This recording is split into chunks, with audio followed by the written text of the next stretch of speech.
இன்றே டவுன்லோட் செய்து உங்கள் ஃபேவரட் ஷோக்களை என்ஜாய் பண்ணுங்க. இப்போ அங்கே உட்காந்துருக்க அத்தனை பேரும் ஒரு காமெடிங்க, காமெடி ஆக்டர்ஸ், காமெடியன்ஸ். ஆமாம், ஓகேவாக்கா, சாரிக்கா. அவ்வளோ பேர் இருந்தாலும் சார், இன்னைக்கு நாங்கள் இங்கேருந்து எதிர்பார்க்குறது என்னங்க சார்? எங்களை சிரிக்க வைங்க, வீட்டில் சிரிக்க வைங்க, சந்தோஷமாக வச்சுக்கோங்கன்னு தாங்க சார் இத்தனை பேரும் கேட்குறோம். இத்தனை பேரும் மனசுக்குள்ளாரையும் நீங்கள் எங்களுக்கு ஏதாவது ஒன்று பண்ணுங்க அப்படின்னு தான் சொல்கிறோம் சார். எப்பயுமே எங்கள் வீட்டுக்காருக்கு ஃபோன் தாங்க சார். வெளியே நல்லா பேசுவாங்க, பாடுவாங்க, காமெடி பண்ணுவாங்க, எல்லாம் பண்ணுறாங்க சார். வீட்டுக்குள்ளார சிரிக்கிறதே இல்லைங்க சார். அவர் சிரித்து நான் பார்த்ததே இல்லைங்க சார். சிரிக்க மாட்டாரா? சிரிக்க மாட்டாங்க, நல்லா பேச மாட்டாங்க. நீங்கள் வீட்டில் நீங்கள் சிரித்து பேசுகிறதே இல்லை, குறைச்சிட்டீங்கிறாங்க. இது வரைக்கும் என்கிட்ட எதுவுமே அவங்க கேட்டதும் கிடையாது. இதை வாங்கித்தான் அதை வாங்கித்தான்னு எதுவுமே கேட்டது கிடையாது. இங்கே கூப்பிட்டு போங்க அங்கே கூப்பிட்டு போங்கன்னு சொன்னது கிடையாது. எங்கேயுமே கூப்பிட்டு போனது கிடையாது. ஷூட்டிங்கே அவங்க பார்த்ததும் கிடையாது. இன்றைக்கி தான் முறை வந்திருக்காங்க. ஆமாம் சார், இன்றைக்கி தான் இந்த படப்பிடிப்புன்னு வந்திருக்காங்க. இது நான் கல்யாணம் பண்ணும்போது இப்போ 10ஆம் கிளாஸ் படிச்சிருந்தாங்க. அப்போ நான் சொன்னேன், ஃபஸ்ட்டு டே நைட்டு இப்போ முதல் ராத்திரி ஏற்பாடு பண்ணியிருக்காங்க. அப்போ கேட்டேன் ஒய்ஃப்கிட்ட, ஏம்மா உனக்கு என்ன ஆசை? ஏன்னா உனக்கு அப்பா கிடையாது, அம்மா கிடையாது, யாருமே இல்லை, என்னம்மா ஆசை? நான் படிக்கணுங்க அப்படின்னு சொன்னாங்க. சரி, என்னம்மா படிச்சிருக்கீங்க அப்படின்னு கேட்டேன். 10ஆம் கிளாஸ் படிச்சிருக்கேன்னாங்க. சரி, அதுக்கப்புறம் அவங்கள +2 படிக்க வச்சேன். அதுக்கப்புறம் பிலிட் படிக்க வச்சேன். அதுக்கப்புறம் பிஎட் படிக்க வச்சேன். அதுக்கப்புறம் எம்ஏ படிக்க வச்சேன். அதுக்கப்புறம் இன்றைக்கி ஒரு ஆசிரியராக ஒர்க் பண்ணிகிட்ருக்காங்க ஒரு ஸ்கூலில். நல்லாசிரியர் விருது என் ஒய்ஃபுக்கு நான் கொடுத்த ஒரே ஒரு சந்தோஷம் அது மட்டும்தான் ஒழிய வேறு எந்த சந்தோஷத்தையும் நான் கொடுக்கல. இது வரைக்கும் ஒரு பிட்டு நகை கூட நான் வாங்கி கொடுத்தது கிடையாதுங்க. ஒரு புடவை வாங்கி கொடுத்தது கிடையாது. எங்கேயுமே கூப்பிட்டு போனது கிடையாது. ஆனால் எனக்கு வண்டி வாங்கி கொடுத்துருக்காங்க, எனக்கு கார் வாங்கி கொடுத்தாங்க. என்னுடைய லைஃபு இன்றைக்கி இப்படி நான் சொந்த வீடு கட்டி இப்படி வீடு காரு பங்களா அப்படின்னு இருக்கேன்னா காரணம் என்னுடைய மனைவி தான். அவங்க இல்லைன்னா நான் இல்லை.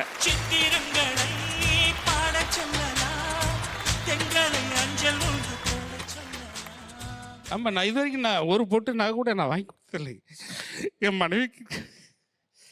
ஆனால் எனக்காக செயின், மோதிரம் அப்படி போட்டு அழகு பார்ப்பாங்க.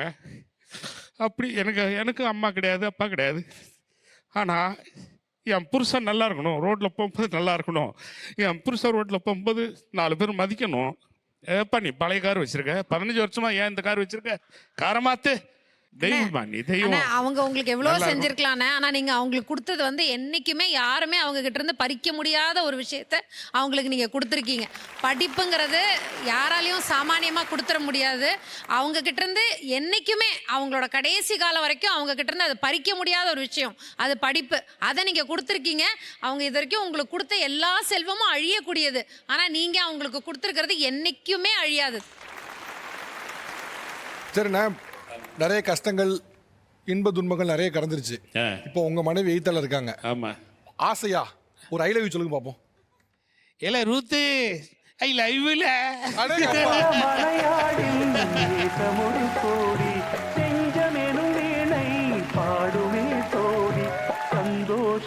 Love you to Benjamin. சமீபத்தில் ஒரு திருமணத்தை பார்த்து தமிழ்நாட்டில் இருக்க எல்லாரும் மூக்கு மேலே விரல் வச்சாங்கன்னா அது உங்க வீட்டில் நடந்த திருமணம் தான். நன்றி சார், நன்றி. முதலமைச்சர் தொடங்கி உச்ச நட்சத்திரம் எல்லாருமே உங்க வீட்டு கல்யாணத்துக்கு வந்தாங்கன்னா அது உண்மையிலே நீங்க இந்த சொசைட்டியில், இந்த சமூகத்தில் நீங்க எவ்வளோ பேரை சம்பாதிச்சு வச்சிருக்கீங்கிறத காட்டுச்சு. நன்றி சார். எல்லாம் கடவுளுடைய செயல். என்னுடைய கடமை நான் செஞ்சேன். என்ன செய்யணுமோ, ஒரு தந்தை மகளுக்கு என்ன கடமை செய்யணுமோ அது என்னுடைய கடமை நான் செஞ்சேன். எல்லாமே ஆண்டவன் செயல். அவர் எல்லாமே. உங்க திருமணம் எப்படி நடந்துச்சு?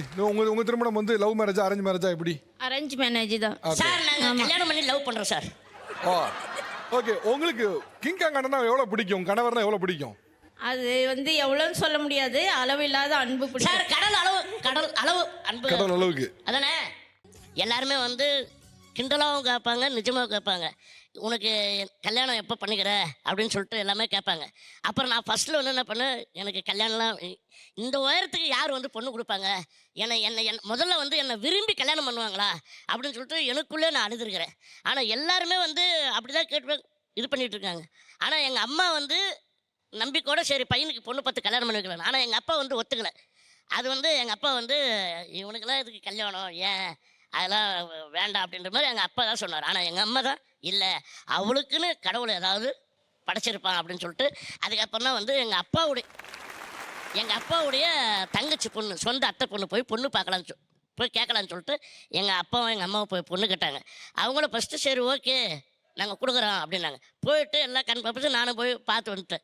பத்திரிக்கை அடிக்க போகிறோம், ஒரு 10 நாள் முன்னாடி பத்திரிக்கை அடிக்கலாமா, நிச்சயதார்த்தம் பண்ணலாமா அப்படின்னு ஒன்று எல்லாம் கேட்கும்போது திடீர்னு பார்த்தா வந்து பொண்ணு வந்து அத்தை பொண்ணு வந்து நான் கல்யாணம் பண்ணிக்கல, அவங்க ஃப்ரெண்டுங்க அவங்க சொந்தங்க ஏதோ சொல்லிட்டாங்க, இந்த மாதிரி வந்து உயரங்க அவன் குள்ளமாக இருக்காண்டி அவனை கல்யாணம் பண்ணி நீ நடி பண்ணி அது கொஞ்சம் நார்மல் ஆகிட்டு மாதிரி இருக்குது அப்படின்னு ஒன்று கல்யாணம் பண்ணிக்க மாட்டேன் அப்படின்னாங்க. சரின்னு சொல்லிட்டு அப்படியே விட்டாச்சு.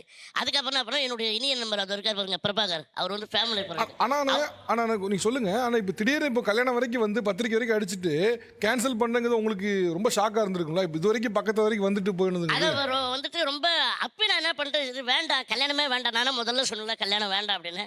அப்புறம் எங்கள் அம்மா வந்து இல்லை கண்டிப்பாக வந்து பொண்ணு பார்த்து உனக்கு கல்யாணம் பண்ணுறேன் அப்படின்னு. இவங்க அம்மா அப்பா வந்து கேள்விப்பட்டிருக்காங்க அங்கே இந்த மாதிரி பொண்ணு பார்க்குறாங்க. அதுக்கப்புறம் வந்து அவங்க அம்மா வந்து எங்கள் சித்தப்பா கிட்ட சொல்லி எங்களுக்கு ஃபோன் பண்ணி பொண்ணு நாங்கள் தரோம் அப்படின்னு சொல்லிட்டு அவங்க அப்பா அம்மா சொன்னாங்க. சரின்னு சொல்லிட்டு போய் பார்க்கலாம் அப்படின்ட்டு முதல்ல எங்கள் அப்பா அம்மாவை அனுப்பி வச்சு பேசிட்டு அதுக்கப்புறம் கன்ஃபார்ம் வரலாமா, ஏன்னா ஏற்கனவே ஒரு தடவை இந்த சம்பவம் நடந்துருக்குது, ரெண்டாவது நடக்கக்கூடாது, கரெக்டாக கேட்டுருங்க அப்படின்னு. இல்லை நாங்கள் பொண்ணு கேட்டோம், அவங்க பொண்ணுடைய அப்பா அம்மா கேட்டோம், நீ கண்டிப்பாக வந்து கல்யாணம் பண்ணிக்கிறேன்ட்டாங்க, நம்ம போய் நீ வந்து பார்த்துரு பேசுறி அப்படின்னு. அப்புறம் நான் போனேன், பொண்ணு பார்த்தேன். அப்புறம் என்ன சொன்னாங்க, இன்னும் ரமேஷ்னு ஒருத்தர் வந்தார் ஃப்ரெண்டு, அவர் சொன்னார் நீங்கள் பொண்ணு கூட தனியாக பேசுங்க பொண்ணுக்கிட்ட அப்படின்னு. அப்புறம் நான் சொன்னேன், இந்த மாதிரி நான் வந்து உயரம் கம்மி, நீ வந்து என்னை கல்யாணம் பண்ணிக்கிறேன். நார்மல் ஆளுங்க மாதிரி நான் ஒரு பைக்கிலே கூப்பிட்டு போக முடியாது, ஒரு சினிமா பீச்சு கோயிலுக்கு அந்த மாதிரி நார்மல் மாதிரி நீ நினைக்கக்கூடாது, புரியுதா? அதனால் வந்து என்ன பிடிச்சி நீ கல்யாணம் பண்ணு, நான் ஒன்று பிடிச்சி நான் கல்யாணம் பண்ணி, அதனால் வந்து இதுதான் விஷயம் அப்படின்னா. பரவாயில்ல, நான் உங்களை ரொம்ப பிடிக்கும். அப்புறம் நான் எதனால் என்னை பிடிக்கும் அப்படின்னு கேட்டேன். இந்த மாதிரி வந்து அதிர்ச்சி பிரிவு படத்தில் நீங்கள் ரஜினி சார் கூட அந்த பிரேக் டான்ஸ் ஆடல எனக்கு அதுலேருந்து ரொம்ப பிடிக்கும்னு, அதுலேருந்து உங்களை ரொம்ப பிடிக்கும், அதனால் நான் கல்யாணம் பண்ணிக்கிறேன் அப்படின்னு சொல்லிச்சு. அதுக்கப்புறம் தான் கன்ஃபார்ம் பண்ணிட்டு பத்திரிக்கை அடித்து இப்போ எப்படி விஐபிகள் கொடுத்தனோ அதே மாதிரி அப்போ எல்லாருக்குமே பத்திரிக்கை எல்லாருக்குமே கொடுத்தேன். அப்போ வந்து கல்யாணம் பண்ணிட்டு கோயிலேருந்து கல்யாணம் பண்ணிட்டு வீட்டுக்கு போகிறேன். அப்போ வந்து பார்த்திங்கன்னா தெருவில் வந்து இதுக்கெல்லாம் ஒரு ஆள், இதுக்கெல்லாம் ஒரு கல்யாணம் அப்படின்னு சொல்லிட்டு அந்த வெளியில் தெருவில் பேசுகிறாங்க. அதை எங்கள் அம்மா வந்து கேட்டுட்டு அவங்க அழுதாங்க. அப்புறம் நான் சொன்னேன், அம்மா அழுவாத, கல்யாணம் ஆயிடுச்சுல்ல, கண்டிப்பாக இதுக்கு ஒரு பதிலடி கடவுள் கொடுப்பான் அப்படின்னு.